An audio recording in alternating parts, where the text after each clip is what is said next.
Hi friends, మనకు స్వాతంత్రం రావడం కోసం ఎంతోమంది ప్రాణాలు అర్పించారని తెలుసు కదా. అయితే వారిలో అతి చిన్న వయసులో విప్లవకారుడై ప్రాణాలకు తెగించిన వ్యక్తి ఒకరున్నారు. ఆయన ఎవరో తెలుసుకుందాం. అతనే చంద్రశేఖర్ ఆజాద్. అసలు పేరు చంద్రశేఖర్ తివారీ. 1906 జూలై 23న మధ్యప్రదేశ్లోని భావ్రా గ్రామంలో పేద కుటుంబంలో జన్మించాడు. చిన్నప్పటి నుంచి ధైర్య సాహసాలు ఎక్కువ. పేదవాడు కావడంతో ఒక పూట మాత్రమే భోజనం చేసి చదువుకునేవాడు.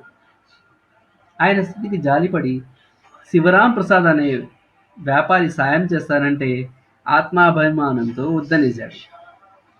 సరే, ఇప్పుడు ఆయన ఆజాద్గా ఎలా మారారో తెలుసుకుందాం.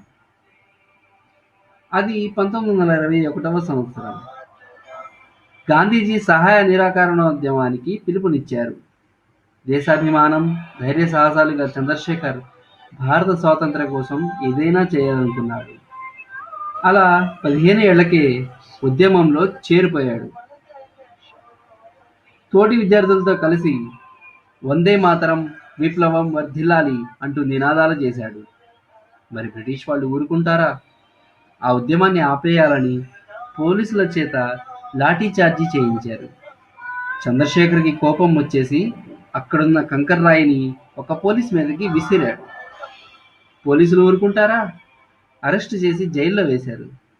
మర్నాడు కోర్టులో హాజరుపరిచారు. న్యాయమూర్తి, నీ పేరేంటని అడిగితే ఆజాద్ అంటే స్వతంత్రుడు అని అర్థం. న్యాయమూర్తికి కోపం వచ్చి నీ తండ్రి పేరేంటని గట్టిగా అడిగారు. దానికి భారత్ అన్నాడు. మీదే ఊరంటే మీరెలాగూ జైలుకి పంపుతారు కాబట్టి జైలే నా ఊరని వెటకారంగా బదులిచ్చాడు. ఆ సమాధానాలకు న్యాయమూర్తికి కోపం కట్టలు తెంచుకుంది. దాంతో 15 ఏళ్ల పిల్లవాడని కూడా చూడకుండా 15 కొరడా దెబ్బల శిక్ష విధించారు. వాళ్ళు కొడుతుంటే భారత మాతాకు జై, వందే మాతరం అంటూ నినాదాలు చేశాడు. మన చంద్రశేఖర్ గురించి వార్తల్లో పాకేసరికి ఆయన్ని అప్పటి నుంచి ఆజాద్ అని పిలవడం మొదలుపెట్టారు. సరే, మన ఆజాద్ ఉద్యమ బాటలోకి ఎలా వెళ్ళాడో చూద్దాం. చంద్రశేఖర్ ఆజాద్ మొదట్లో గాంధీజీ సిద్ధాంతాలను అనుసరించి ఉద్యమాల్లో పాల్గొనేవాడు. అలాగే అహింసా మార్గానికి బ్రిటిష్ వారు లొంగకపోతే ఆయుధ మార్గమే సరైందని తీవ్రవాద కార్యకలాపాల వైపు మొగ్గు చూపారు. ఆయన స్నేహితుడు రామ్ ప్రసాద్ బిస్మిల్తో కలిసి అనేక ఉద్యమాల్లో పాల్గొన్నారు. 1928 సెప్టెంబర్ 28న భగత్ సింగ్, రాజ్గురు ఇంకా కొంతమందితో కలిసి హిందుస్థాన్ సోషలిస్ట్ రిపబ్లిక్ అసోసియేషన్ని స్థాపించాడు. దీని ద్వారా భారతదేశంలో సోషలిస్టు పాలన తీసుకురావాలని వీళ్ళ ఉద్దేశం. ఇదిలా ఉండగా 1928లో పంజాబ్ కేసరి లాలా లజపతి రాయ్ సైమన్ కమిషన్కు వ్యతిరేకంగా నిరసన ప్రదర్శన చేశాడు. అప్పుడు సౌండర్స్ అనే పోలీస్ అధికారి నేతృత్వంలో లాఠీ చార్జీ జరిగింది. అప్పుడు తగిలిన గాయాల వల్ల కొన్ని రోజులకు లాలా లజపతి రాయ్ మరణించారు. అది చూసిన ఆజాద్ బృందం తట్టుకోలేకపోయింది. వారు కేసరి మరణానికి కారణమైన పోలీసును చంపేశారు. ఈ ఘటనతో బ్రిటిష్ పాలకులకు భయం కలిగింది.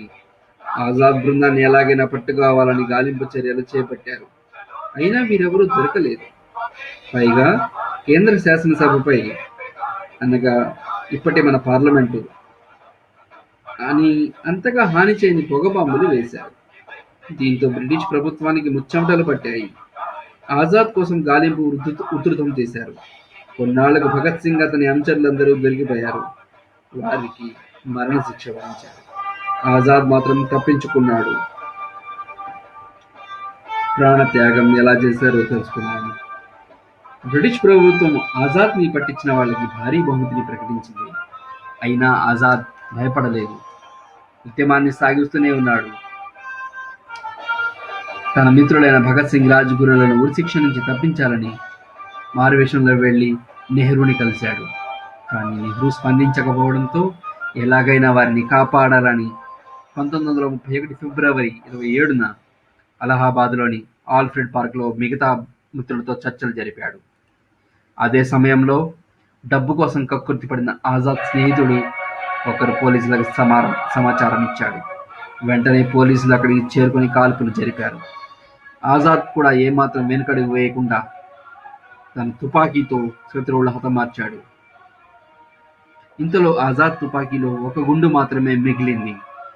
పోలీసులేమో గుళ్ళ వర్షం కురిపిస్తూనే ఉన్నారు. ఆత్మాభిమానం గల ఆజాద్కు శత్రువుల చేతుల్లో చావడం ఇష్టం లేదు. వెంటనే ఆ తుపాకీని తన వైపు గురిపెట్టుకొని కాల్చుకొని చనిపోయాడు.